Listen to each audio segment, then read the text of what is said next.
سکون کی تلاش اور ایک امیر انسان، چوتھا حصہ۔ آج جب وہ شخص اٹھا تو اپنے آپ کو بہت بہتر محسوس کر رہا تھا، پہلے سے کہیں زیادہ مطمئن اور پرسکون۔ اس کو لگا کہ شاید سارے جو سبق مجھے ملنے تھے اپنے استاد محترم سے وہ مل چکے ہیں، مزید جانے کی ضرورت تو نہیں۔ لیکن دل میں سے آواز اٹھی کہ نہیں، استاد نے کہا تھا 4 دن تم نے آنا ہے اور 4 دن کہیں بتانے ہیں۔ سوچا کہ کوئی نہ کوئی بات تو ضرور ہوگی، چنانچہ پہنچ گیا اپنے استاد کے آستانے پہ اور جا کے پوچھا کہ جناب والا مجھے آج کہاں جانا ہے؟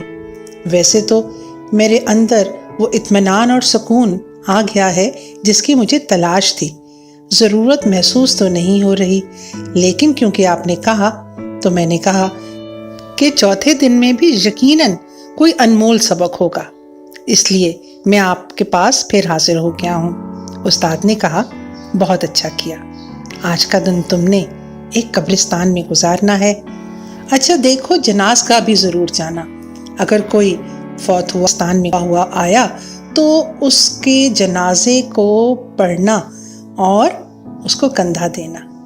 چنانچہ وہ لڑکا قبرستان کی جانب رواں دواں ہو گیا۔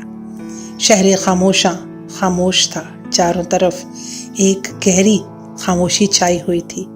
آگے بڑھا تو دیکھا کہ ایک جنازہ بھی آیا ہوا ہے، وہ اس میں شامل ہو گیا۔ اب اسے محسوس ہو رہا تھا کہ زندگی جس کے پیچھے ہم اندھا دھن بھاگ رہے ہوتے ہیں اس کی کوئی حیثیت ہی نہیں، یہ تو بس ہوا کا جھونکا ہے جس کے پیچھے ہم دن رات برباد کر دیتے ہیں۔ بے سکونی، بے اطمینانی، آگے سے آگے بڑھنے کی خواہش، لیکن ہمیں کیا پتا کہ اگلی سانس ہمیں آنی بھی ہے کہ نہیں۔ چوتھا دن شاید سچ مچ اس کے لیے اہم تھا۔ آج کے دن کا سبق جو اسے حاصل ہوا وہ سب دنوں کے اسباق کا نچوڑ تھا۔ اس پر آج زندگی کی حقیقت کھل گئی تھی جو شاید کوئی حیثیت ہی نہ رکھتی تھی، اور موت جو اٹل ہے اور کسی بھی وقت آ جانی ہے، اس نے زندگی سے متعلق اس کے نقطہ نظر کو بدل کے رکھ دیا۔ استاد محترم کی عزت اس کی نظروں میں اور بڑھ گئی۔ تو ساتھیو، ایک کامیاب زندگی کے لیے صرف رسمی تعلیم کافی نہیں، اس کے لیے زندگی کے تجربات حاصل کرنا بہت ضروری ہے۔